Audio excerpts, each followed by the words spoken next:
Jeff Slauson here from 19 News Now at the 19 News Digital Desk. We have been talking about this story quite some time now, and obviously this weekend being the first weekend of high school football playoffs, brings this to the forefront. For those that are unfamiliar with this, the pricing to actually go to a game has become far more expensive than normal. If you're going to be paying online, it can average between $9 and $12, depending if you're a student or an adult. If you pay in person, in cash, it's $15. That drastic difference, combined with the fact that students have to pay at a minimum $9 per game, has started to get the attention of state lawmakers. Now, I know what you're maybe thinking here. Well, the school gets the money, so that doesn't matter. Well, the school only gets a fraction of that. The OHSAA gets a large portion of that. That is the Ohio High School Athletic Association. They get a portion of it, and the schools get a portion of it. So not all of it's actually going to your schools. A lot of it's going to a nonprofit organization that is not governmentally regulated. So now the government might be stepping in here with a new bill to try and combat some of the pricing that we've been seeing. I spoke earlier today with Representative Jay Edwards, who is one of the main sponsors, a sponsor on this bill that again was just released today, and he broke down exactly why he feels this is necessary. Just to kind of start off here, if you can, explain what is this legislation that you have recently proposed just today and what you're hoping this does. Yeah, I think all over the state we're hearing of families that are outraged over the high ticket prices for the OHSAA playoff events. Mostly football is what we're hearing most about right now. And I can tell you that a lot of people, we did something in the state budget this past year that required the OHSAA to have a cash pay option at their games. Well, they didn't like it very much, I guess, that the legislature is forcing them to have a cash pay option. So what they did was, if you pay by card, you're going to pay a lower amount than if you pay by cash, which is the exact opposite of any business out there, because credit cards, you usually have to pay a processing fee. So this bill does away with that, forces you that if you're going to have a card option, your cash pay option has to be the same. It also requires you to have a student fee that is lower and has some Southeastern Ohio. I got my Nelson York Buckeye shirt on here tonight, getting ready to go over to the ball game. They're hosting the Big Reds of Bel Air tonight here at Boston Field, right in Nelsonville, about 2 miles down the road from where I live. Very excited for the football game. In Southeastern Ohio, we got a lot of problems. We got poverty, we got drugs, we got a lot of things. The one staple that we have in our community, the one bright spot is on Friday nights, our town's shut down. Our community gets arm in arm, and we go to the high school football game to watch it. It brings the community together, not just for the football team, not just for the cheerleaders, not just for the band members. It's really a community event. It's something we're very proud of. These families around here are extremely proud to show up and see their sons and daughters and grandkids and nieces and nephews do the same thing that they participated in. It's a tradition, it's pride, and it's something we're very proud of. When you see prices jacked up to $15, people don't understand. They might not think that's a lot of money. When you're a household of 4 or 5 or 6, this is ridiculous. It's absolutely ridiculous. When you see that radio or live streaming channels are being charged just the same amount, if not more, to be able to host the games, to give access to people at their homes, it's ridiculous. When you see school districts, and I hear from school districts and ADs that are saying they once used to make money off hosting these playoff games, now the OHFA comes in and takes a much bigger cut than what they ever got before. It's ridiculous. What are we doing here? I am told the OHSAA is sitting on $19 million. We have no idea how much salaries they're getting paid. Then, quite frankly, they made bad decision after bad decision after bad decision. No one in government wants to micromanage the OHSAA or any other not-for-profit. It's not why I ran for office. It's not why any of my colleagues ran for office. However, some of the idiotic and dumb decisions that's taken place over there selfishly on the backs of student athletes forces people like myself and my colleagues to step in and do something about it. And maybe we're getting to a point. I never am one to say I want state government to take anything over, but maybe we're getting to a point that the OHSAA doesn't need to be sanctioning sports anymore, and maybe the state government can sanction high school sports, and we can just do away with the OHSAA if they're going to continue down this path of making terrible decision after terrible decision on the backs of student athletes and their families. There's a lot to this with the payment of it specifically. You mentioned how there's the online option and the in-person option. The online adds a 58-cent fee as well if you are paying for it. If you pay in person, it's that $15. Now, the thing that I think you hit on, which to me is very telling, is if your team makes a run, let's say they go to all 6 games, just in face value tickets, if you buy them in person, you're spending almost $100 a person. And that's a massive number. I know many people here were saying that's absolutely insane.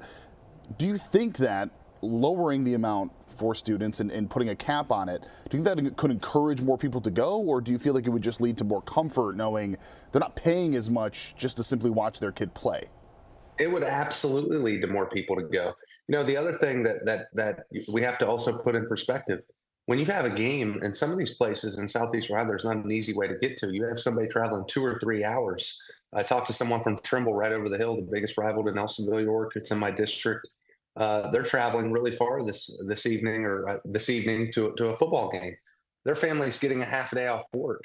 They got to fill up their gas tank. They got to get food on the road. They're eating out tonight. Got to get food after the game. This is not just showing up to the game. Now you're talking more expenses in the world that we're already living in on tight budgets already.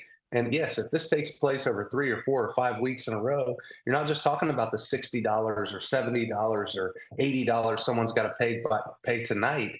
Now you're talking about that multiplied by how many weeks we have going on top of the gas and food and taking off work and everything else that's associated. This is a real problem, and quite frankly, we've continued to have these big issues with the Ohio High School Athletic Association. It's time for the state to step up and call these folks in and start to get some of these questions answered. Because quite frankly, these athletics are a big deal, and they're a big deal to these families. And we've got to look into this. This is a massive problem that just needs looked at by the state government. The OHSAA claims that the reason why it's more expensive in person is because there's security needed, counting needed, things like that associated to it. Have you had any contact or any sort of dialogue with with OHSAA and the reasoning why the pricing has gone up? Their governmental affairs person reached out, as you can imagine, today and wanted to set up a meeting with me next week. I'm told their cash pay option will now match their card option, so they've already begun to make changes. I don't think that's in place for tonight, but moving forward. So they're already beginning to make changes. Sometimes just the idea of a bill being out there forces some behavioral changes. We're very happy about that. But I think we need to move forward into looking into this. When you hear they're sitting on $19 million, I've heard from some people associated with the OHSAA, athletic directors that are more in tune with the board or on the board, that have reached out and said, you have no idea. You're unaware of the expenses and all the liabilities that is included in hosting one of these games, and how big of a burden it is on the Ohio High School Athletic Association. And my response to him was, if that's the case, then how come they're widening how many teams make the playoffs? How come last year, 2 years ago, they went from 8 teams to 16 teams and added a bigger burden if this is such a burden and a big expense? So he never really had an answer or response to that. I don't see where it makes a lot of sense. Common sense would tell you this is a money grab. The reason they got it went from 8 teams in each region to 16 teams in each region is a money grab. I'm all for more athletics. However, when you got a team that's 3-7 and they're playing a team that's 10-0 in the first round of the playoffs and traveling really far, you can't tell me that wasn't a financial decision by the Ohio High School Athletic Association, because they're making money on these games. So I don't see, again, this is all about money to them. And I hate to tell them, but I think they're going to find out from when they meet with me and other people around the state. High school athletics is much more to us in our local communities and to these players and to the people involved with these school districts. They're much more important to us than money. I know many people are going to hear this and be a little bummed, because obviously this cannot be fixed prior to some of the games that are happening today, tomorrow, or potentially even next week or the week after. What do you want to say to those folks, though, that are watching this, encouraged by what they're hearing, but potentially wondering when something like this could be seen? Because at the end of the day, this is still trying to get something passed by the state, and it does take some time. Yeah, I hope we're going to see behavioral changes. We've already heard that they're going to lower the cost of cash pay at the door than to what they're charging by card. That's a good change. But you got my word. These bills take a lot of time. It's very hard to pass state law. I got to be honest. When I came into the legislature, when I ran in 2016 and was sworn in January 2017, I didn't realize I was an athlete all the way growing up. I didn't realize that the OHSAA wasn't governed by the state. They're their own separate entity, does their own things, does not answer to the state. They obviously have to abide by state law. Never am one to want to use state law as the stick over top of these not-for-profit agencies. But high school sports mean so much to me and my constituents and my communities, and I know it does across the state. I am going to see to it, and I know some of my colleagues, we're going to see to it to make sure there are answers for this, not just this year, but moving forward. We can't just take this an inch. We've got to go a lot further than that and start to really dive in to figure out why the OHSA seems to be making selfish decisions year in and year out, basically in the name of profit on the backs of student athletes and communities and parents. I don't think they realize who they're affecting.